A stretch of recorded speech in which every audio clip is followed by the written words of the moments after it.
நமக்கு கிடைச்சாச்சுன்ற ஒரு நம்பிக்கையோட போகணும்.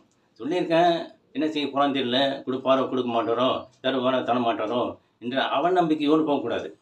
அப்படி போனால் உங்களுக்கு எதுவுமே கிடைக்காது. ஏனென்றால் அவரே சொல்லிட்டாரு. நீங்க கேட்கும் முன்பே நான் அறிந்திருக்கின்றேன். உனக்கு என்ன தேவை என்பதை. அப்ப நம்ம கேட்ட பிறகு குடுக்காம இருப்பாரா? ரெடியா வச்சிருக்கிறாரு. கேட்கறதுக்கு முன்னாடி ரெடியா வச்சிருக்கிறாரு. எனக்கு இந்த வேலை வேணும், எனக்கு இந்த வீடு வேணும், நான் ஃபாரின் போணும், எனக்கு அது வேணும், இது வேணும் எல்லாம் கேட்குறீங்க. எல்லாமே அவர் கையில இருக்கு. அப்ப கேட்ட பிறகு என்ன செய்யணும்னு சொல்றாரு? இது உங்களுக்கு கிடைச்சாச்சு அப்படின்ற நம்பிக்கையோட போகணும். சொல்லியிருக்கேன், கேட்டிருக்கேன், முட்டி போட்டு ஜெபம் பண்ணேன், ஜெபமாலை பண்ணேன், கிடைக்கல. என்று அவநம்பிக்கையோடு போனால் உங்களுக்கு கிடைக்கவே கிடைக்காது. ஏனென்றால் நீங்க கேட்கும் முன்னே அவர் கையில் இருக்கிறது எல்லாமே. அப்ப நீங்க கேட்ட பிறகு நமக்கு கிடைக்கும். அவர்ட்ட சொல்லிட்டோம். அவர் பார்த்துப்பாரு, கண்டிப்பா குடுப்பாரு என்ற அந்த நம்பிக்கையோட போகணும். இது நான் நம்பிக்கை என்பது காணாமல் நம்ப வேண்டும். காணாமல் நம்ப வேண்டும்.